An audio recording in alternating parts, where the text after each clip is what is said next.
إن الحمد لله نحمده ونستعينه ونستغفره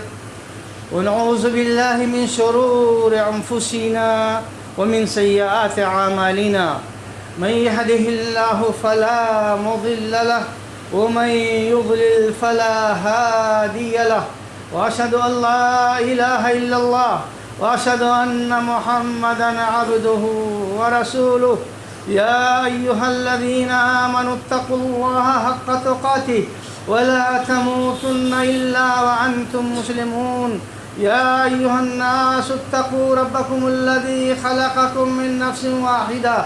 وخلق منها زوجها وبث منهما رجالا كثيرا ونساء واتقوا الله الذي تساءلون به والأرحام إن الله كان عليكم رقيبا يا أيها الذين آمنوا اتقوا الله وقولوا قولا سديدا يصلح لكم أعمالكم ويغفر لكم ذنوبكم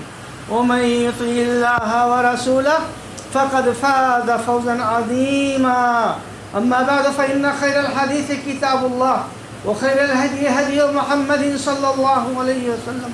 وشر الأمور محدثاتها وكل محدثة بدعة وكل بدعة ضلالة وكل ضلالة في النار. برادران اسلام و حاضرین جمعہ، چند خطبوں سے پہلے ایک خطبہ تشیع کے معرفت، ان کی تاریخ، ان کی حقیقت اور ان کے عقائد کے سلسلے میں دیا گیا تھا. اگرچہ وہاں بات نامکمل رہ گئی تھی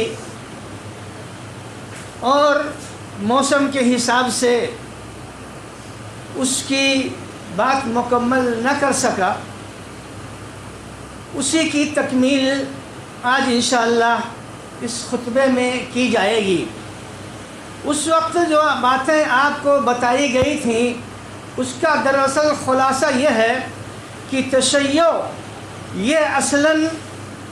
اسلامی حکام یا خلفاء سے بغاوت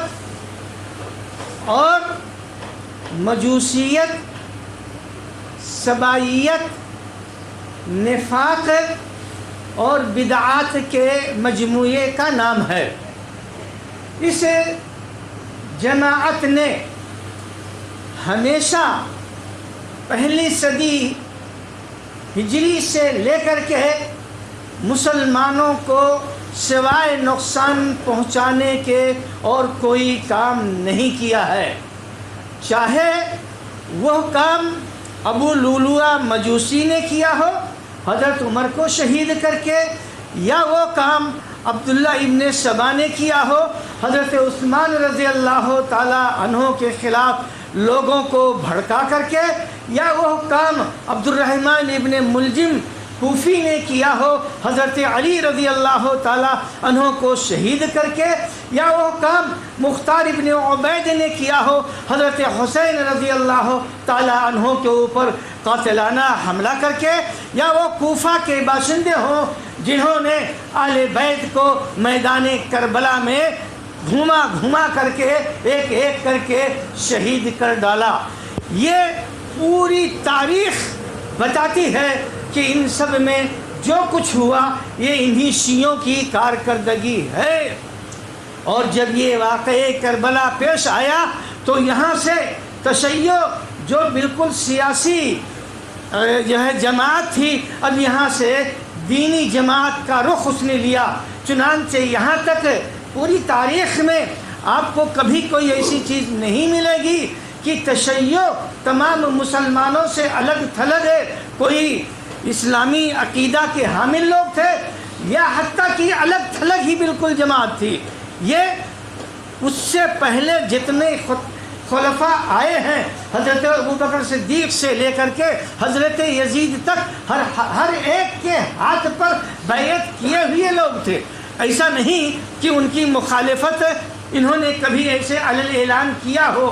جب واقعہ کربلا آیا تو کوفہ کے سارے لوگ اس وقت یزید کے ماتحت تھے اور یزید کے ہاتھ پر بیعت کیے ہوئے تھے. وہاں کا گورنر اس وقت موجود تھا اور اس گورنر جس کا نام زیاد تھا اس کا ساتھ دے کر کے یہ ساری کارکردگی انہوں نے کرائی دھوکہ کے ذریعے سے. ورنہ حضرت حسین کو اور آل بیت کو وہاں بلانے کی کوفہ میں کوئی ضرورت نہیں تھی، نہ ان کے اوپر کوئی مشقت تھی، نہ کوئی پریشانی تھی. وہ بالکل الگ تھلگ مکہ مکرمہ میں عبداللہ ابن زبیر کے ساتھ رہ رہے تھے. بہرحال جو کچھ ہوا سو ہوا. یہاں سے عقیدہ بدلا اور یہاں سے احکامات بھی بدلے، عبادات کا طریقہ بدلا، اور کیسے نماز ادا کی جائے وہ تبدیل ہوئی. کیسے الہی الوہیت کا جو اقرار ہوتا ہے اور الوہیت کا جو طلب اور نتیجہ ہوتا ہے، کیسے اس الوہیت کے حق کو ادا کیا جائے، کیسے نبوت اور رسالت کے حق کو ادا کیا جائے. وہ کون واسطے ہیں جن کے ذریعے سے جب حدیث رسول آئی تو مانا جائے، قبول کیا جائے. تمام کے تمام چیزوں میں اختلاف یہیں سے ہو گیا اور یہ اختلاف ایک دینی شکل اختیار کر گئی. اور پھر چونکہ اس قوم کے اندر نفاق یعنی تقیہ ایک بہت مضبوط عقیدہ ہے، بلکہ یہ ایسا عقیدہ ہے کہ جس آدمی کے اندر تقیہ نہیں پایا جاتا ہے گویا کہ وہ شیعہ نہیں ہے. یہ اتنا مضبوط عقیدہ ہے. تو تقیہ کا مطلب یہ ہوتا ہے کہ ظاہر میں کچھ کرو اور باطن میں کچھ رکھو. چنانچہ یہ حالات کے زمانے پر چلتے رہے. جب کہیں ان کو طاقت ملتی تھی تو یہ اپنے طاقت کے مطابق کام کرتے تھے، ورنہ حالات جیسے ہوتے تھے ویسے یہ اپنا کام کرتے تھے. چنانچہ حکومت کے ساتھ شریک بھی رہتے تھے، بڑے بڑے عہدوں پر فائز رہتے تھے. جب بغداد کو تاراج کیا گیا تو اس وقت ان کا وزیر داخلہ ابن القنی تھا. اسی ابن القنی نے خلیفہ کے خلاف جو ہے اس فوج کو یہاں بغداد میں داخلے کی دعوت دی اور خلیفہ کے خلاف ہو کر کے ان کا ساتھ دیا اور پوری جو ہے خلافت اسلامیہ کو تخت تاراج کرا دیا. تو بہرحال جب بھی ان کو موقع ملا یہ اپنی قوت کا مظاہرہ کرتے رہے اور اپنی دشمنی کا اظہار اہل سنت کے خلاف کرتے رہے. جب فاطمی حکومت مصر میں قائم ہوئی تب انہوں نے اس دین میں بدعتوں کا انبار کر دیا. آج جتنی بدعتیں دین میں پائی جاتی ہیں عموماً 90% بدعتوں کا ظہور وہیں مصر میں ہوا ہے، انہی کے دور حکومت میں ہوا ہے. چاہے یہ نوحہ ماتم ہو، چاہے تعزیہ داری ہو، چاہے جو ہے گالی گلوچ بکنا ہو، اور چاہے کچھ اور ہو جو ہمارے معاشرے میں اس وقت موجود ہیں، سب وہیں کی دین ہے. اور اس وقت انہوں نے اسی بنیاد پر جو ہے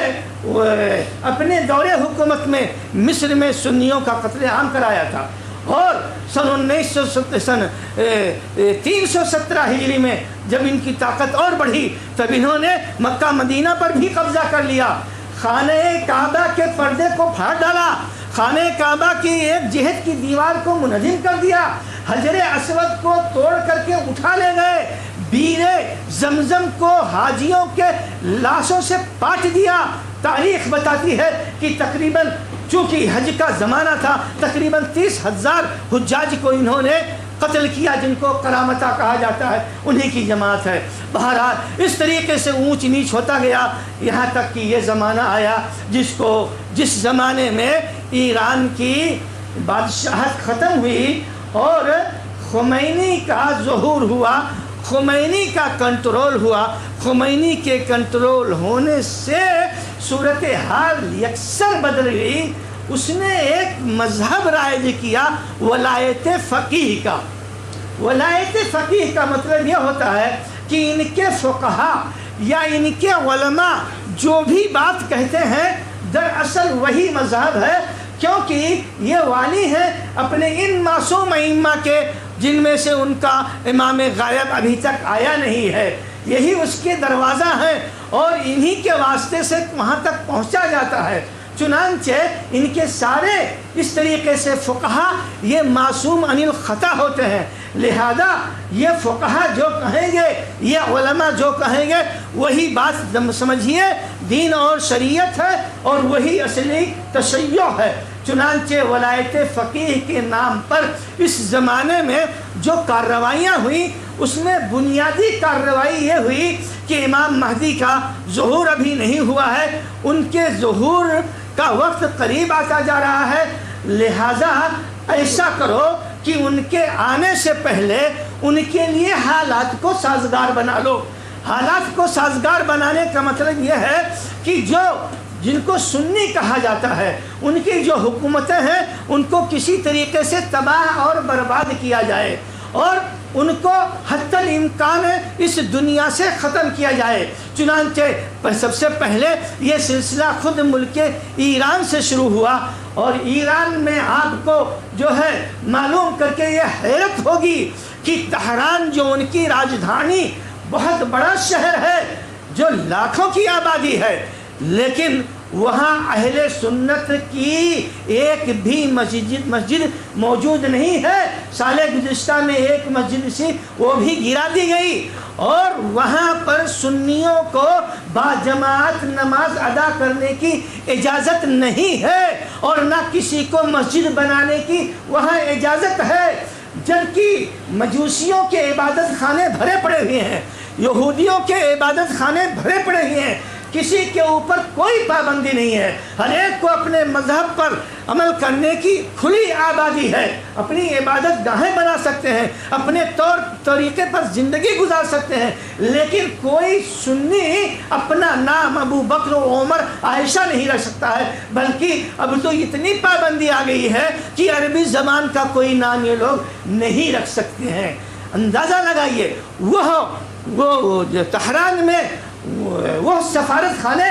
جو اسلامی ممالک کے سفارت خانے کہے جاتے ہیں، اس میں صرف سعودیہ کے سفارت خانے میں جمعہ کی نماز ادا کی جاتی تھی۔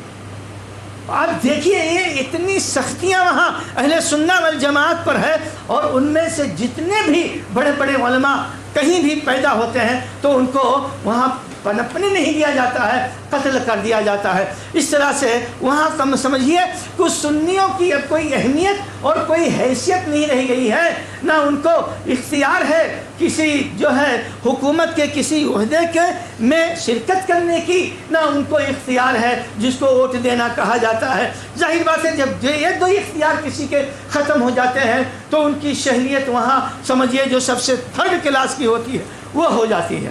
تو اب اس بنیاد پر سب سے پہلی ابتدا اپنے گھر سے کیا، اب اس کے بعد جیسے مہدی کے نام سے ہر ایسی جگہوں پر جہاں کی اسلامی ممالک کے حکام کچھ کمزور تھے وہاں پر انہوں نے اپنا ایک ملیشیا یعنی اپنی ایک قوت اور اپنی ایک فوج تیار کی، اور اس فوج کا بہت اچھا پیارا نام رکھا، قرآن کریم کی آیتوں سے منتخب کر کے حزب اللہ،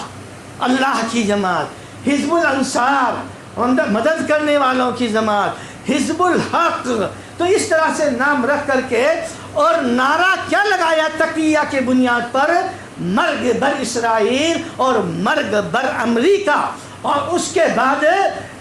اس نعرے کے ذریعے سے اب اہل سنہ والجماعہ کے بہت سے لوگوں کو تقیہ کے بنیاد پر اپنے ساتھ رکھنے کی انہوں نے کوشش کیا۔ چنانچہ کتنے اہل سنہ والجماعہ کے جو لوگ ہیں آج ان کے مزاج کی پوری موافقت کرتے ہیں، اور جو کچھ وہ چاہتے ہیں وہی یہ بولتے ہیں، وہی یہ لوگ کرتے ہیں۔ بہرحال پہلا حملہ خارج ایران لبنان پر ہوا، حزب اللہ کی جماعت انہیں وہاں پہنچ کر کے ایسا تکھر بڑھر مچایا کہ ایک زمانہ ایسا آیا تھا کہ وہاں کا صدر جو ہے بالکل بیکار بیٹھا ہوا تھا، کوئی اس کو پوچھنے والا نہیں تھا۔ بہرحال آج تک وہ جماعت وہاں موجود ہے، اور وہیں سے فلسطینیوں کی جو ہے فلسطین کی آزادی کے نام پر، فلسطین کی آزادی کے نام پر دو ایک میزائل اسرائیل کو غصہ دلانے کے لیے کہیں پھینک دیتے ہیں جہاں اس کا کچھ نقصان نہ ہو، اور پھر اسرائیل پلٹ کر کے فلسطینیوں پر حملہ کرتا ہے کہ انہوں نے یہ کام کیا ہے۔ تو اس طریقے سے ایک جماعت سے وہ قائم ہے، یہ ظاہر کرنے کے لیے کہ ہم اسرائیل کے مخالف ہیں۔ اگر وہ اسرائیل کے مخالف ہوتے تو اسرائیل کے خلاف اتنے زمانے سے کچھ نہیں کر رہے ہیں، لیکن لبنان کی حکومت تو ختم کرا دیا۔ بالآخر لبنان کی حکومت دوبارہ قائم ہوئی اور جیسے کہ تیسے ابھی چل رہی ہے، لیکن اثر و رسوخ مکمل قبضہ اور کنٹرول مکمل اس فوج کا ہے، کیونکہ یہ فوج حزب اللہ آج تک اس وہاں کے سرکاری فوج میں نہیں شامل ہوئی، الگ تھلگ ایک فوج ہے۔ بھائی جب تم ایک مسلمان ہونے کا دعویٰ کرتے ہو، ایک مسلمان حاکم بیٹھا ہوا ہے، تو تمہاری الگ فوج ہونے کا مطلب کیا ہے؟ بہرحال اس طرح کی فوجوں کی ٹولیوں کو اب اس کے بعد دوسرے حکومتوں کے میں خدمت حاصل کرنے کے لیے داخل کیا گیا مختلف ناموں سے، چنانچہ دھیرے دھیرے امریکہ اور اسرائیل سے مل کر کے عراق کی تباہی کا سبب بنے۔ آج مکمل عراق ایران کے قبضے میں ہے، اور اس کے بعد روس اور امریکہ اور داعش کو لے کر کے پھر ملک شام میں جو کچھ کیا، آج پورا ملک شام اب ان کے کنٹرول اور قبضے میں ہے۔ اس طریقے سے لبنان، عراق اور ملک شام آج ان کے مکمل کنٹرول اور قبضے میں ہو چکا ہے۔ اب وہاں کسی کی کوئی دال گلنے والی نہیں ہے۔ اب جب یہ صورتحال ہو گئی اور اصلاً ان کی نگاہ میں سب سے زیادہ کھلنے والی حکومت سعودی عربیہ کی حکومت ہے، کیونکہ اتنی بڑی حکومت اس علاقے میں رقبے کے اعتبار سے اور کوئی حکومت نہیں ہے، بلکہ اس حکومت کا جو رقبہ ہے تقریباً 88 لاکھ مربع کلومیٹر کا رقبہ ہے، جو دنیا کے 15 ممالک کے بعد اس کا نمبر آتا ہے۔ اور طاقت اور قوت کے اعتبار سے بھی جب اس کو دھوکہ ملا جو ہے عراق کی جانب سے یا عراق کے واقعے سے، تو اس نے اپنی قوت بہت مضبوط کرنی شروع کر دی۔ چنانچہ اب ان کی نگاہ میں یہی ایک مضبوط قوت تھی، کیونکہ اگر دوسری قوت جو پاکستان ہے ان کی نگاہ میں اس کی کوئی حیثیت اس وجہ سے نہیں ہے کیونکہ وہاں کی اکثریت بہت بڑی تعداد شیعوں کی ہے، جب چاہے اس پہ کنٹرول کر لے۔ لہذا اب اس کو راستے سے ہٹانے کی تدبیر شروع ہوئی، اور یہ تدبیر ان کے بڑے بڑے وزراء کے ذریعے سے اور بڑے بڑے حکام کی زبانوں سے منظر عام پر جاری ہونے لگا، اور ان کے بیانات جو ہے یہ منظر عام پر آنے لگے کہ اب تو یہ ہمارے قبضے میں ہے، اب اس کے بعد سعودیہ کے حاصل کرنے میں کوئی ہم کو دقت اور پریشانی نہیں ہے، حرمین پہ تو قبضہ کرنا بہت ضروری ہے، لہٰذا پہلے تھوڑی سی محنت یمن کے اوپر لگا لی جائے۔ چنانچہ سن 2002 میں ایک آدمی کا انتخاب کیا جس کا نام بدر الدین حوثی تھا۔ بدر الدین حوثی ایک قبیلے کا نام ہے، اسی قبیلے کی جانب بدر الدین نے جب اپنی جماعت بنائی حزب اللہ کے نام، حزب الحق کے نام سے، تو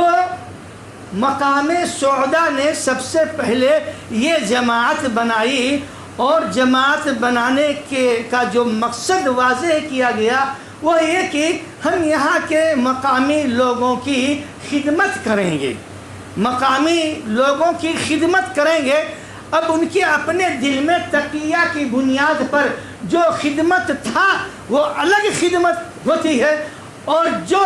الفاظ کے ذریعے ظاہر ہوتا ہے اس کو تو عوام خدمت ہی سمجھتی تھی۔ بہرحال اب 2000 میں جب یہ قائم ہوا تو یہ دراصل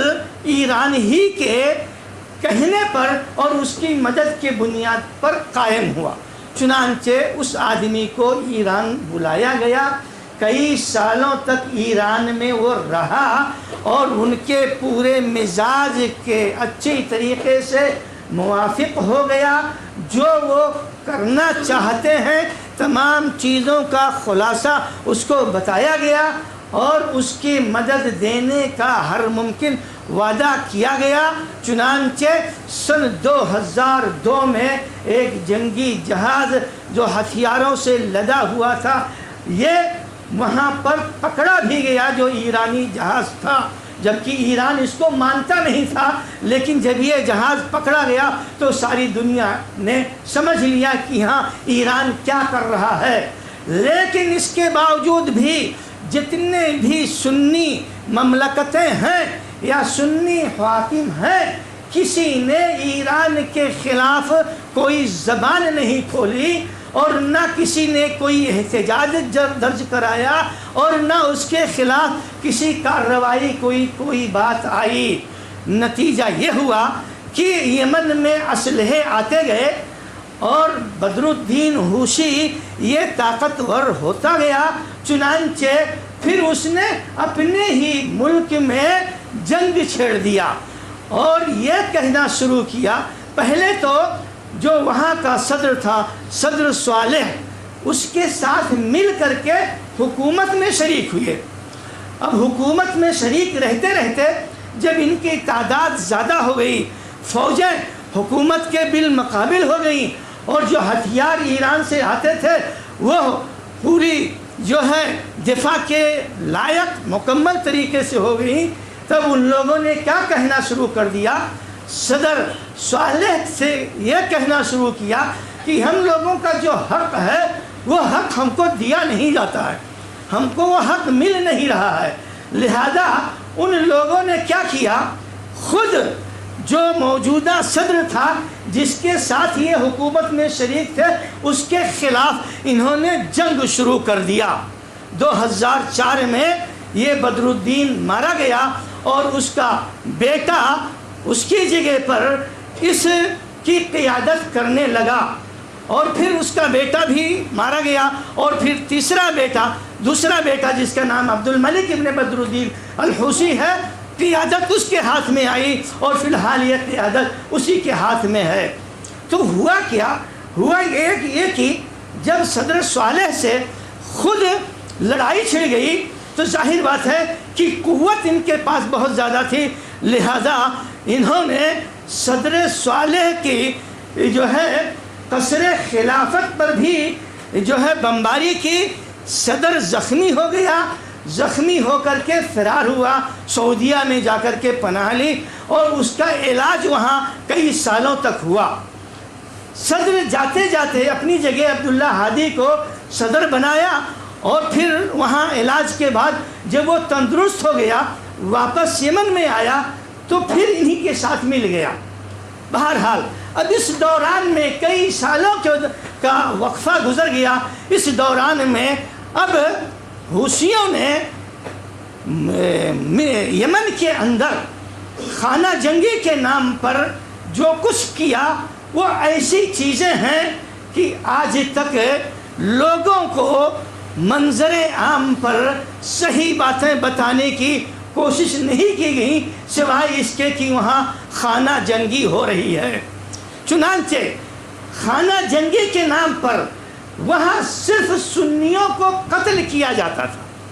کیونکہ خانہ جنگی تو اس صورت میں ہوتی جب آپ اور آپ کا جو مد مقابل ہے دونوں کے پاس طاقت ہو، دونوں کے پاس اسلحہ ہو۔ وہاں تو طاقت کسی کے پاس ہے نہیں، جو طاقت تھی وہ حکومت کے پاس تھی، اور حکومت پر جو ہے حکومت کے فوجیوں سے لڑ کر کے تو تم نے حکومت کو پر قبضہ کر لیا۔ چنانچہ صدر کو بھاگنے پر بھی مجبور کر دیا، اور ایک حصے پر جو حکومت تھی اس پر ایک دوسرے صدر کو بیٹھا دیا گیا۔ تو اس طریقے سے کرتے کیا تھے؟ جو سنیوں کا علاقہ ہوتا تھا یا ان کے جو مکانات ہوتے تھے، یہ ملیشیائیں جاتی تھیں، حوثی درندے جاتے تھے، کہتے تھے گھروں کو خالی کر دو، بہت ضروری جو ہے یہاں ہم کو کام کرنا ہے، تلاشی کرنا ہے وغیرہ وغیرہ۔ جب وہ نکل جاتے تھے تو وہاں پر بارودی سرنگیں بچھا دیتے تھے، اور جب کچھ دیر کے بعد جب اپنا کام کر لیتے تھے تب کہتے تھے کہ جاؤ آپ لوگ اپنے گھروں میں جا سکتے ہو۔ جیسے اپنے گھروں میں جاتے تھے ان بارودی سرنگوں کو کنٹرول کے ذریعے سے جو ہے دھماکہ کر دیتے تھے۔ اس طرح پورا محلہ کا محلہ جو ہے ایسے ہی جلا کر کے رکھ دیتے تھے۔ دنیا نے کبھی کسی ایک فرد کے شہید ہونے کی سننے کی کوئی اطلاع دنیا میں نہیں پہنچایا۔ یہ مجرم جس کو جو ہے صحافی کہا جاتا ہے، جن کو اعلام کہا جاتا ہے، اور جن کو خبروں کے پہنچانے کا ذریعہ کہا جاتا ہے، تمام کے تمام یہ یہودیوں کے تابع ہیں، اور شیعہ دراصل یہودیوں کی پیداوار ہے۔ لہذا انہوں نے ان چیزوں کو کبھی اس جو ہے طریقے سے عام نہیں ہونے دیا کہ یہ حوثی کر کیا رہے ہیں وہاں کے عوام کے ساتھ۔ اب جب یہ سمجھیے کہ تقریباً تباہ ہونے کے قریب ہو گیا اور حکومت بالکل کمزور ہو گئی، اس کے پاس کوئی طاقت نہیں رہ گئی، کیونکہ جو حاکم تھا جس کو صدر بنایا گیا تھا علی صالح کے بعد عبداللہ الہادی بھی وہاں رہنے نہیں پائے، اور ان کے اوپر بھی حملہ ہوا، وہ بھی فرار ہو کر سعودی عربیہ میں جا کر کے انہوں نے پناہ لیا۔ جب وہاں وہ گئے تو انہوں نے سعودی عربیہ سے مدد کی درخواست کی، اور دیگر جو خلیجی ممالک تھے ان سے انہوں نے مدد کی درخواست کی۔ اب یہاں جو سرکاری حاکم تھے گویا کہ اب کوئی نہیں ہے، اب حکومت کس کی چل رہی ہے؟ عبد الملک بدر الدین الحوثی کی چل رہی ہے، ان باغیوں کی چل رہی ہے، ان شیعوں کی چل رہی ہے، جن کو یہاں ایران نے پہنچایا تھا اور جن کا قبضہ اس ملک پر دلایا تھا۔ اب جب اس طرح کا قبضہ یمن پر ہو گیا تب وہ باتیں علیہ اعلان کھلا ہونے لگی کہ اب تو ایسا کریں گے، بس 10 دن کا مسئلہ اور ہے، 10 دن اور صبر کرو، بس آل سعود کی حکومت کا خاتمہ اور حرمین ہمارے قبضے میں۔ اس طرح کی جب باتیں ہونے لگیں تب 25 مارچ سن 2015 کی رات میں ملک سلمان نے، جو ابھی نئے وہاں کے حاکم بنائے گئے تھے، چند ماہ کا بھی ابھی وقفہ نہیں گزرا تھا، جب یہ صورتحال ان کے سامنے آئی، حالانکہ اس صورتحال سے کبھی وہ لوگ غافل نہیں رہے، لیکن ان کی عادت دراصل کسی ملک میں دخل اندازی کی نہیں ہے، جبکہ سیدھے ان کے ساتھ کوئی تکرار اور کوئی جو ہے معرکہ نہ پیش آئے، لہذا سب برداشت کرتے رہے، ساری باتیں برداشت کرتے رہے۔ حج میں کتنا اپدر مچایا ان لوگوں نے، کتنے بے گناہوں کو ان لوگوں نے جو ہے ایسے ادھر ادھر افواہ پھیلا کر کے اور دوڑ اور بھگدڑ کے نام سے کتنے حاجیوں کو قتل کروایا، سب کچھ اس نے برداشت کیا۔ زیادہ سے زیادہ سفارت خانے بند کر دیے جاتے تھے، آپس کے تعلقات کمزور ہو جاتے تھے، کبھی کبھی حج کرنا بند ہو جاتا تھا، یہ سب صورتحال تھی۔ لیکن جب اب اس مصیبت بالکل سر پر آ گئی اور یہ صورتحال ان جانکار علماء اور سمجھدار جو اہل سنت تھے، یہ واقعہ ان کے لیے صرف مایوسی کا عالم بنائے ہوئے تھا۔ ہر ایک اپنی جگہ پر پریشان تھا کہ یا اللہ اب کیا ہونے والا ہے، اب یہ جن کو اہل سنت کہا جاتا ہے اب یہ دنیا میں کس طریقے سے زندگی گزار پائیں گے، ہر ایک پریشانی کے عالم میں تھا۔ عوام کو اگرچہ یہ چیزیں ان کا احساس نہیں تھا، لیکن جو علماء کا طبقہ ہے، جو سمجھ بوجھ رکھنے والوں کا طبقہ ہے، وہ اس سلسلے میں انتہائی پریشان تھے، کسی کو کچھ سجھائی نہیں دیتا تھا کہ کیا کہیں، حتیٰ کہ لوگوں کے اندر اتنی جرأت نہیں رہ گئی تھی کہ یمن کے حوثیوں کے خلاف یا جو ہے ایران کے خلاف کوئی بات اخباروں میں دے، اتنی بھی طاقت نہیں رہ گئی تھی، خوف کا یہ ماحول ہو گیا تھا۔ تب انہوں نے کیا کیا، راتوں رات جو خلیجی ممالک تھے ان سے مصر اور افریقہ کے بعض ممالک سوڈان وغیرہ کو جو ہے سے رائے مشورہ کیا، اور اسی رات میں یمن پر حملہ کرنے کا پلان بنایا۔ پوری دنیا میں اس پروگرام کا کسی کو ذرہ برابر اس کی کوئی خبر نہیں ہوئی، یہاں تک کہ جب صبح ہو گئی تب دنیا میں یہ بات پھیلی کہ سعودیہ عربیہ نے یمن کے حوثی باغیوں پر قبضہ کر دیا ہے، 1,00,000 فوجیں شریک ہیں اس کی، اور 100 جنگی طیارے شریک ہیں، اور اس کے ساتھ فلاں فلاں ممالک اس میں شریک ہیں۔ اس دن سے گویا کہ حوثی جو باغی تھے ان سے اور سعودیہ عربیہ سے سیدھے جنگ شروع ہوئی۔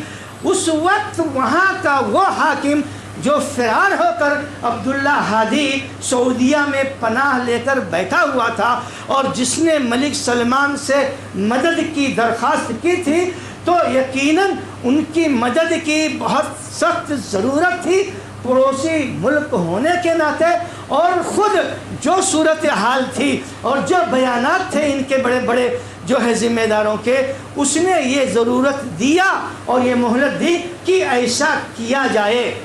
بہت سارے سنی علماء یا اہل سنت والجماعت کے علماء اور بعض سنی جماعتیں جن کا مزاج ایران سے زیادہ قریب ہے، انہوں نے سعودیہ عربیہ کے خلاف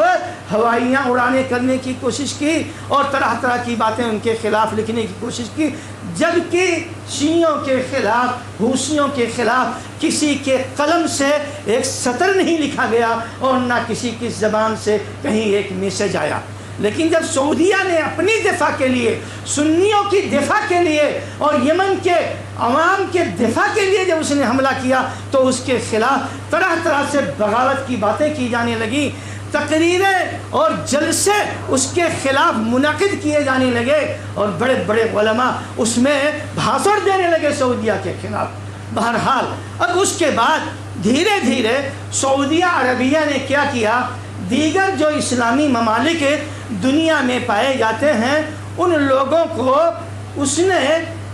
اپنے ساتھ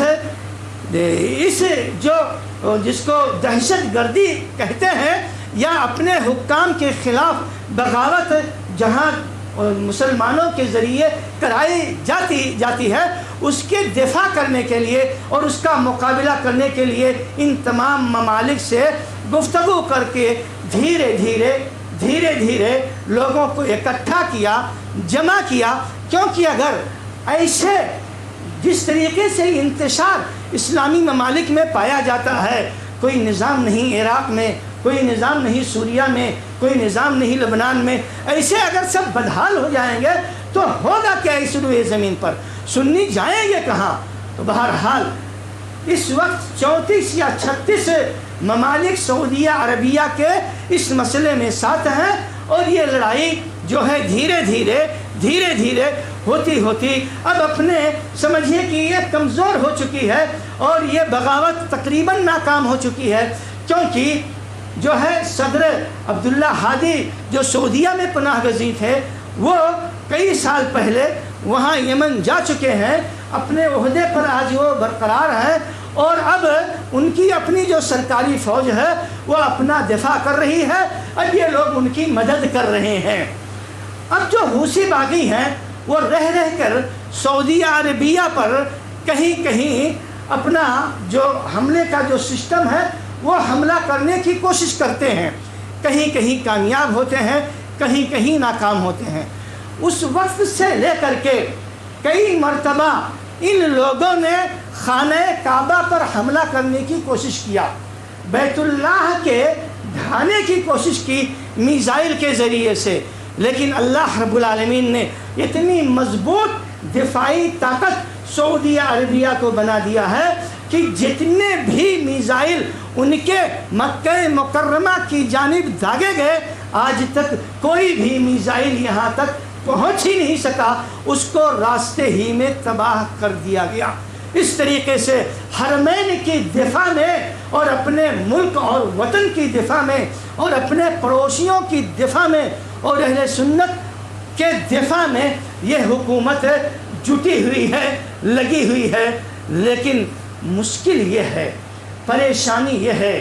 کہ ہم مسلمانوں کا مزاج فاسد ہو گیا، عقل اور شعور ختم ہو گیا ہے۔ جو ہمارا کھلا دشمن ہے وہ دشمنی تو ہم کو نظر نہیں آتی، اور جو ہمارا متعاون ہے، جو ہمارا دوست ہے، وہ ہم کو دشمن نظر آتا ہے۔ جو اپنی ملک میں ہماری مسجدیں نہیں بنانے دیتا ہے وہ ہمارا دوست ہے، اور جو آپ کو اپنے یہاں سے پیسہ بھیجتا ہے مسجدوں کے بنانے کے لیے تو وہ آپ کا دشمن ہے۔ تو یہ سمجھ کا ایسا فیل ہو گیا ہے، ایسا لگتا ہے کہ جیسے اللہ رب العالمین نے ران دیا ہے ہماری عقلوں کو اور ہمارے دل و دماغ کو کہ ہم حق اور ناحق میں کوئی تمیز نہ کر سکیں۔ تو یہ ہے شیعوں کی ایک تاریخ، اور موجودہ دور میں جو کچھ ہو رہا ہے آج اسلامی ممالک میں اس کا ایک خاکہ، اور یہ ہیں وہ جن کو حوثی کہا جاتا ہے۔ حوثی کوئی دینی جماعت نہیں ہے، یہ بھی ایک سیاسی جماعت ہے اور ایک قبیلے کے نام ہے، اسی کی جانب یہ نسبت ہے، اور سعودی عربیہ سے اس کا جو ٹکراؤ ہے تو اس ٹکراؤ کی یہ نوعیت ہے۔ اللہ رب العالمین سے دعا ہے کہ اللہ رب العالمین ہم تمام لوگوں کو سمجھنے کی توفیق عطا فرمائے، رب العالمین دوست اور دشمن کو جاننے کی توفیق عطا فرمائے، اور اس سے پہلے دین کے سمجھنے کی رب العالمین توفیق عطا فرمائے۔ اللہ رب العالمین نبی کریم صلی اللہ علیہ وسلم اور آپ کے صحابہ کرام کا جو اسوہ اور جو نمونہ ہے اور جو فہم ہے اس کے سمجھنے کی توفیق عطا فرما۔ اللہ رب العالمین ہمارے گناہوں اور غلطیوں کو معاف فرما دے، رب العالمین ہماری کوتاہیوں ہماری غفلتوں کو معاف فرما دے، رب العالمین جب تک اس دنیا میں زندہ رہیں دین اسلام پر زندہ رہیں اور ہمارا خاتمہ ہو تو ایمان پر ہو، آمین۔ الحمدللہ۔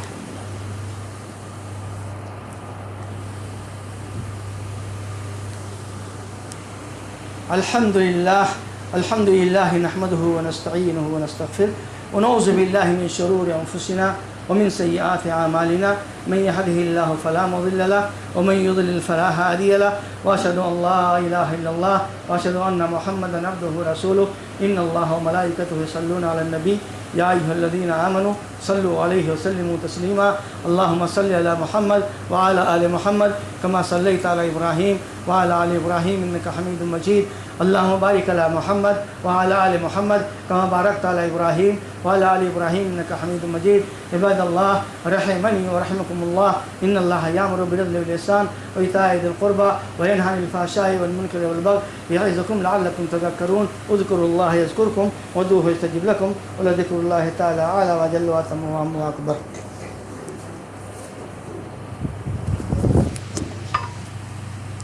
اللہ اکبر، اللہ اکبر۔